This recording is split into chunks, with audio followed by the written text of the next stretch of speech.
Sophisticated ভাষায় খুঁড়ের হুমকি আসতো, সেটা বামফ্রন্ট জামানায় বলছে, কি বামফ্রন্টের জামানায়। আমি কিছু বুঝতে পারার আগেই অন্তত 5-10 বার মারধর খেয়ে গেছি। তাই আমি বুঝতেই পারছি না যে আমাকে মারছে কেন। কিছু কিছু ঘটনা চোখে দেখার পর I started to specialize myself in Islamic terror. সাংবাদিকদের একটা সোশ্যাল সিকিউরিটি থাকা উচিত। এই ইসলামিক টেররিজম ও জিহাদিদের সঙ্গে ভারতের বামপন্থীদের একটা লিঙ্ক আছেই।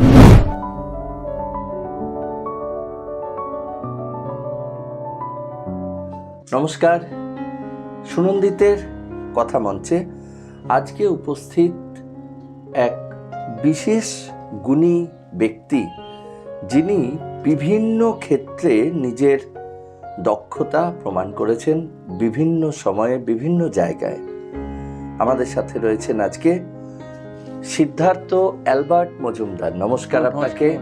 এই সিদ্ধার্থ মজুমদার, তার মধ্যে অ্যালবার্ট কেন? কিন্তু একটু পিছিয়ে যাচ্ছি ইতিহাসটা জানার জন্য। সেটা হচ্ছে যে আমার ঠাকুরদা ছিলেন ব্রিটিশ আমলের নর্থ ওয়েস্ট ফ্রন্টিয়ার রেলওয়ের একমাত্র অশ্বেতাঙ্গ অফিসার।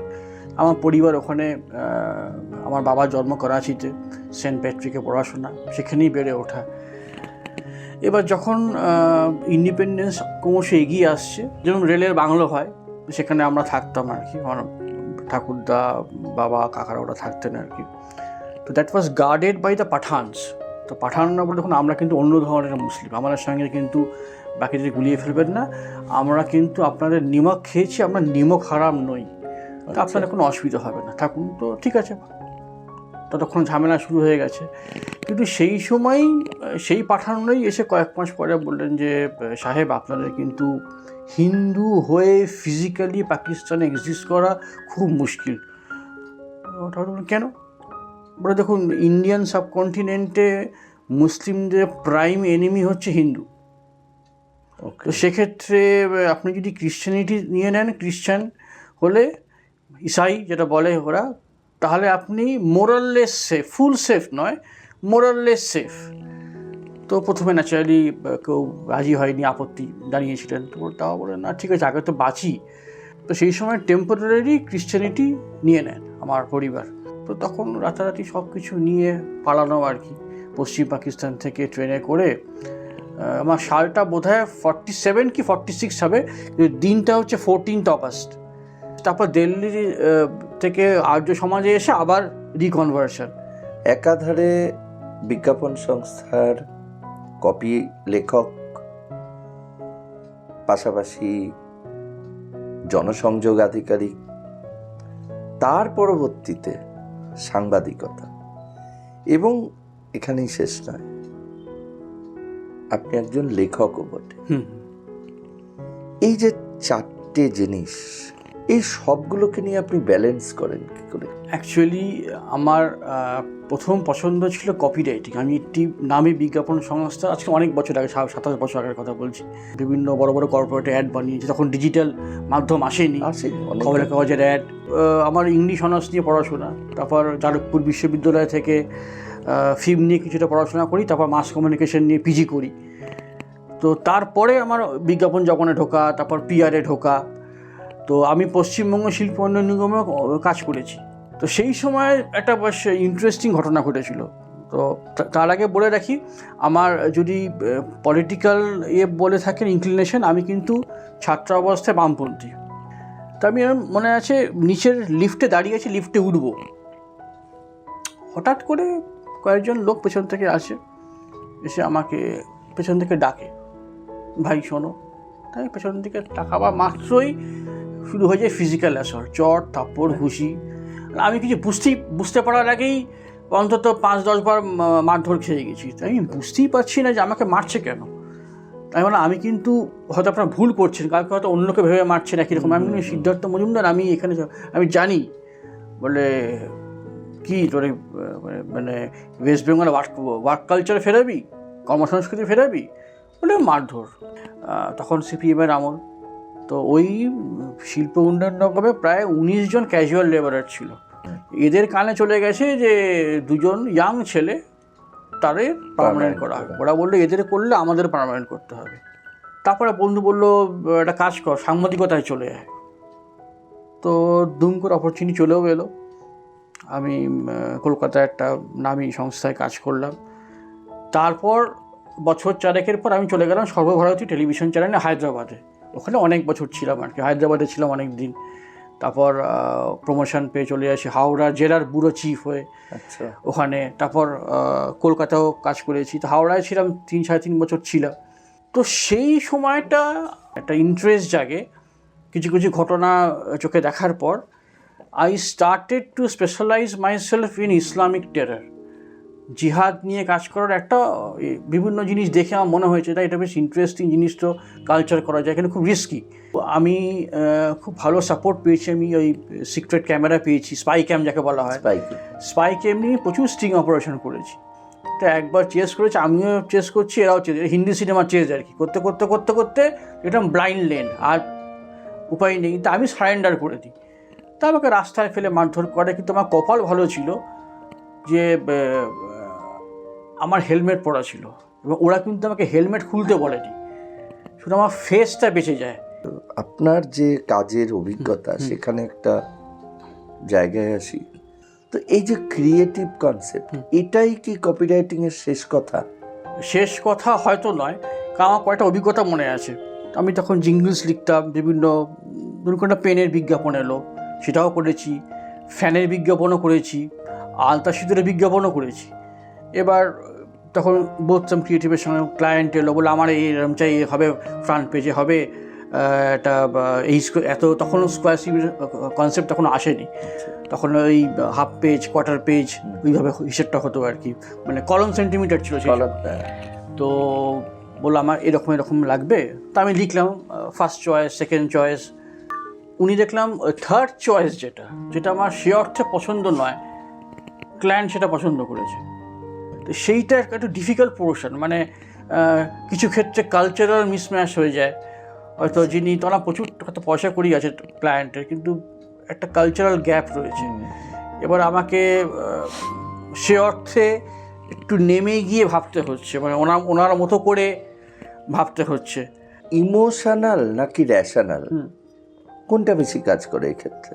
50-50, মানে ইমোশান থাকতেই হবে, হৃদয় দিয়ে না লিখলে লেখাটা আসে না।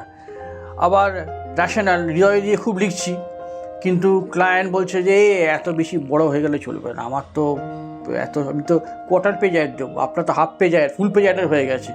আর মানে এই 8টা লাইন না হলে তো ঠিক থিমেটিক্যালি ব্যাপারটা ঠিক হচ্ছে না। বলছে না, আমাকে আপনাকে 3 লাইনে করতে হবে। ওটা শিখতে হয়েছে। পরবর্তী পর্যায়ে ওই শেখাটাই কিন্তু আমি যখন সাংবাদিকতায় এসেছি, কপি লিখেছি, যখন অডিওভিজুয়ালে কাজ করতাম কপি লিখেছি, আমরা যেটা বলতাম অ্যাঙ্কার লিঙ্ক, যখন এরকম, তো সেক্ষেত্রে মানে কাজে লেগেছে।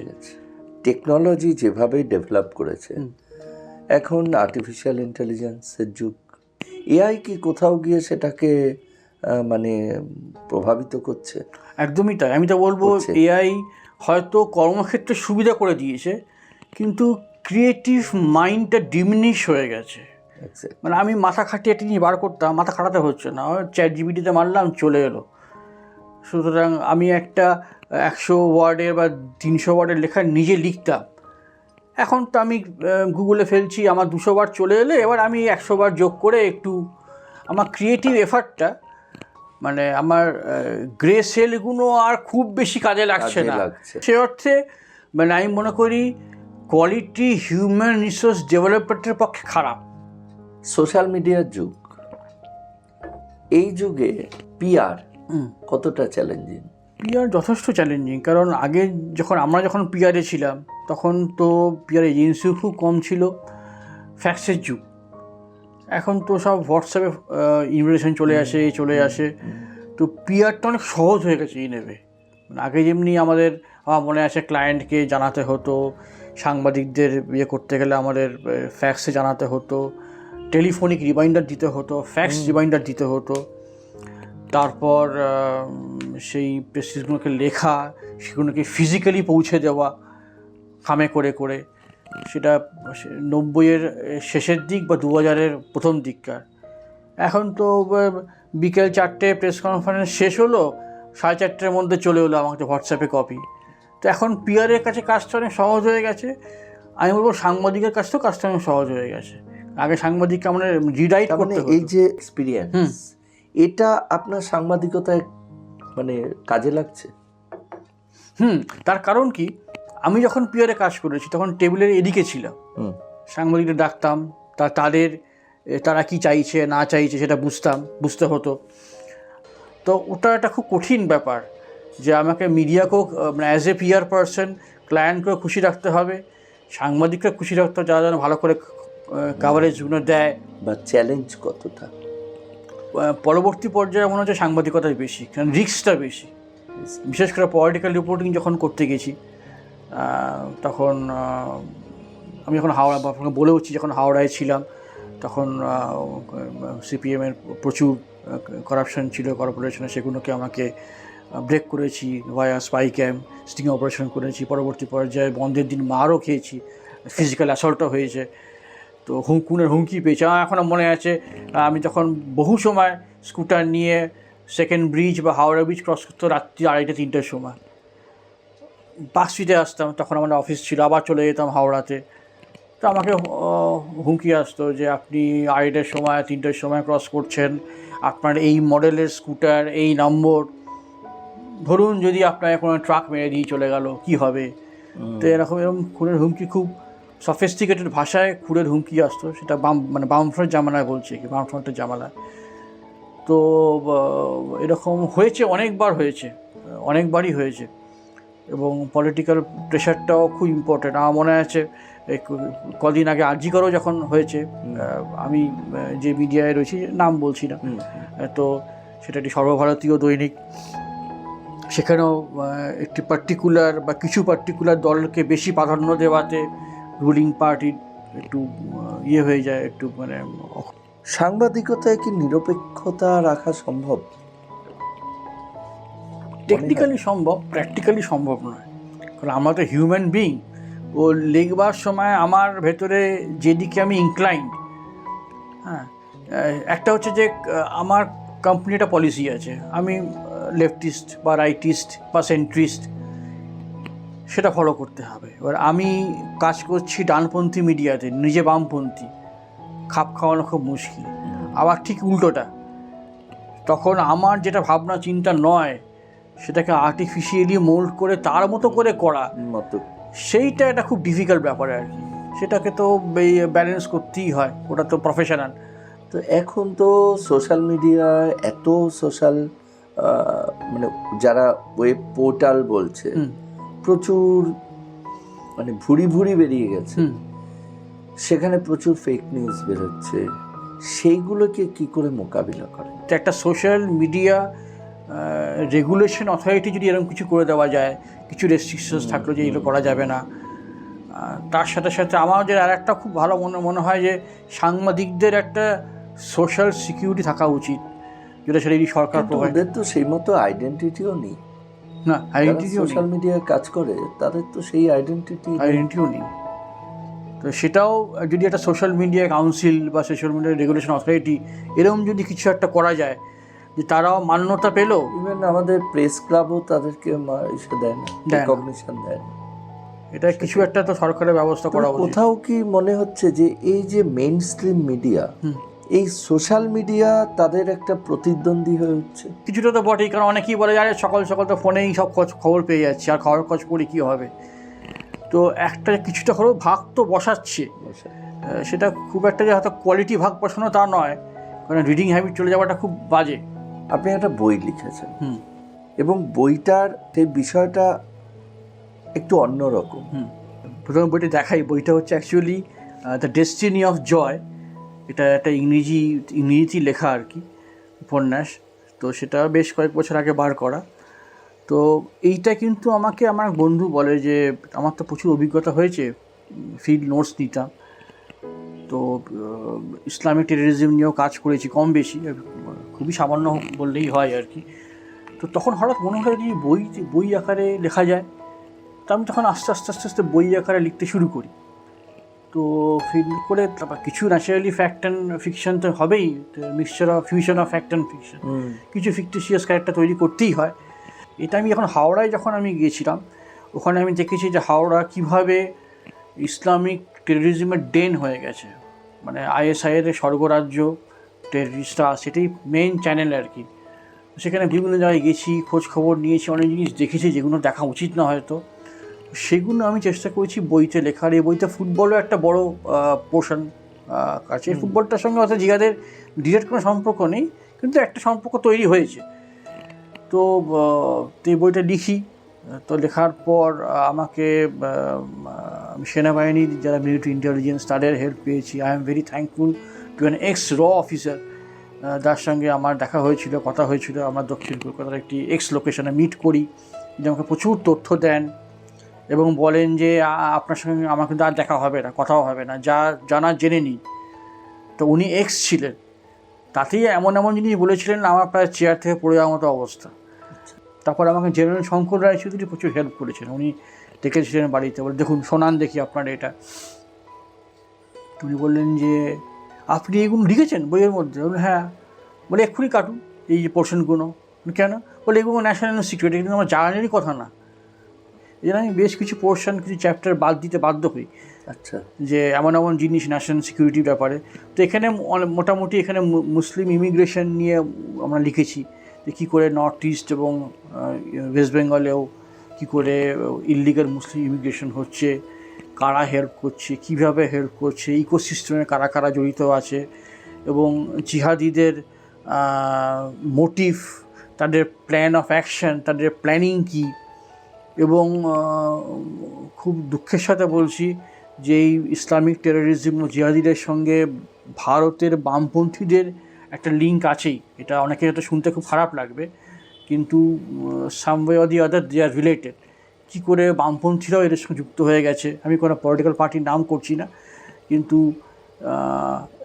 এইটা একটা বড় ব্যাপার। এবং যারা জিহাদি বা ইসলামিক টেরর, যাদের পক্ষে আমাদের দেশের বা রাজ্যের বামপন্থীরা প্রচুর কথা বলে এসেছেন বা বলেন, সেই জেহাদি বা ইসলামিক টেররিস্টরা বামপন্থীদের সম্বন্ধে অ্যাকচুয়ালি কী ভাবে, সেটাও কিন্তু এই বইতে লেখা আছে। তো আমি জিজ্ঞাসা করেছিলাম, আমি অ্যাকচুয়ালি ছদ্মবেশে ছিলাম আর কি, ছদ্মবেশে থেকে জিজ্ঞেস করেছিলাম। তারা ভেবেছে আমি তাদেরই কমিউনিটির লোক, সেই হিসাবে তার কাছে গিয়েছিলাম যে why do you support them, who support you. তো তখন ওদের মানে জিহাদিদের তরফ থেকে, ইসলামিস্ট যারা, তাদের তরফ থেকে একটা ফিডব্যাক আসে, ডিরেক্ট এবং ইনডিরেক্ট ফিডব্যাক আসে, যে দেখুন স্টিল যারা ধরুন সেন্টারে রয়েছে বা দক্ষিণপন্থী, অতি দক্ষিণপন্থী সংগঠন এই মুহূর্তে ভারতে ক্ষমতায় রয়েছে, তাদের আমরা তাও সম্মান করি। আমাদের শত্রু তারা, কেন সম্মান করি? মানে তারা তাদের দেশের হয়ে, তাদের জাতির হয়ে, তাদের দেশ রক্ষায় তারা লড়ছে। হতে পারে তারা আমাদের এগেনস্টই লড়ছে, but from their point of view they are right, they are fighting for their nation, fighting for their community, for their society. কিন্তু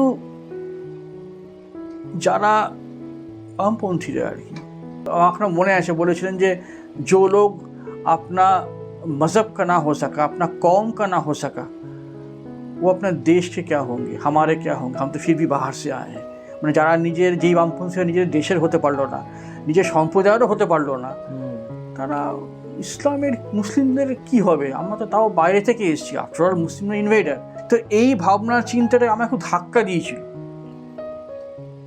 তো সেইটাই আমি এখানে লিখেছি। আমার কিছু বামপন্থী বন্ধু আমার পর ক্ষেপে হয়ে যায় বইটা রাখার পরে, এটা কী লিখেছিস, এরকম হয়, মানে এরকম কেন লিখেছিস এরকম। এরকম যে এটা দেখা বলা হয় হিন্দিতে কারওয়া সচ, কঠিন সত্য, মানে এটা একটা আয়নার মতো, দেখতে হবে সত্যি আমরা কি করছি না করছি, আমরা ভাবনা চিন্তা কতটা সত্যি ভালো, কতটা উন্নত মানের ভাবনা চিন্তা সত্যি আমার, সেটা ভাবতে হবে। যে এখানে একটা পোর্শন রয়েছে ফুটবল কোচিংয়ের। আমার এই সাংবাদিকতার এই মাঝখানে আমি অল ইন্ডিয়া ফুটবল ফেডারেশন থেকে, এআইএফ থেকে আমি ডি লাইসেন্স ফুটবল কোচিংয়ের লাইসেন্সও নিই, আমি লাইসেন্স ফুটবল কোচ। আপনার কি কোনো ড্রিম প্রজেক্ট বা কোনো ড্রিম রয়েছে, কোনো স্বপ্ন? প্রজেক্ট বলতে ইচ্ছা আছে আরও কিছু যদি বইপত্র লেখা যায়, 1 নম্বর। আর 2 নম্বর একটা সুপ্ত বাসনা রয়েছে, যদি বেশ কিছু গল্প টল্প লেখা আছে এখনও, সবই ল্যাপটপ বন্দি আর কি। আচ্ছা, যদি কখনো এটাকে সিনেম্যাটিক কিছু এটা আনা যায়, যদি কখনো নিয়ে সিনেমা ডিরেক্ট করতে পারি, বা না হলেও কোনো ফিল্ম ডিরেক্টর সে গল্পটা নিলেন, ডিরেক্ট করলেন, আমি অ্যাজ এ রাইটার থাকলাম আর কি, এরকম একটা ইচ্ছা রয়েছে। পরবর্তী প্রজন্মের জন্য কি পরামর্শ দেবে? পরবর্তী প্রজন্মের জন্য একটাই বলবো, এমনি ইন্ডিভিজুয়াল ক্যারিয়ার তো সবাই করে, সবাই দেওয়া উচিত, কিন্তু আমার যেটা মনে হয় একটু দেশের জন্য, জাতির জন্য ভাবনা, একটু কমিউনিটি কনসিয়াসনেস, যে আমি ভালো থাকলাম, আমি রোজগার করলাম, প্রচুর মাইনে পেলাম, ভালো হোটেলে গেলাম, খাওয়া দাওয়া করলাম, সিনেমা দেখলাম, তার আমার পাশের বাড়ির কোনো ছেলে বা মেয়ে সে যদি প্রবলেমে থাকে তাকে হেল্প আউট করা, একটা কমিউনিটি ফিলিং, এটা কিন্তু একটা সময় বাঙালির ছিল। বাঙালি কিন্তু খুব আত্মকেন্দ্রিক হয়ে গেছে। আমার পাশের বাড়ির ছেলে বা মেয়ের কি না হচ্ছে, মুখার্জির কথা চ্যাটার্জি ভাবে না, চ্যাটার্জির কথা চৌধুরী ভাবে না, চৌধুরীর কথা সেন মিত্র ভাবে না। এইটা আমার মনে হয় কমিউনিটি ফিলিংটা কিন্তু গ্রো করা খুব উচিত প্রত্যেক, এবং একটা হচ্ছে যারা ছেলেমেয়েরা বড় হচ্ছে, স্কুলের একটা গ্রুমিং খুব দরকার। স্কুল কলেজে কিন্তু উচিত, কলেজ আমি বলবো স্কুল থেকেই টিচাররা আছেন, যে think of your nation, think of your state, think of your society, community, এটা করা উচিত। এবং তার চেয়েও আগে বাবা মাদের, যারা যে যে না শুধু তুমি নিজে নয়, তুমি তোমার পাড়া নিয়ে ভাবো, নিজের সমাজ নিয়ে ভাবো, সবাইকে নিয়ে ভাবো। তো এরকম একটা সমাজতান্ত্রিক চিন্তাভাবনা মানে এই নয় যে আমি একদম বামপন্থী হয়ে গেলাম, আমি বলবো একটা জাতীয়তাবাদী সমাজতান্ত্রিক ভাবনা, ন্যাশনালিজম থাকবে, মানে অনেকের জন্য ভাবো, অনেকের জন্য ভাবনা, দেশের জন্য ভাবনা। এইটা হতে পারলে কিন্তু ওভারঅল সোসাইটি খুব ইমপ্রুভ হবে, মানে সবারই ভালো হবে।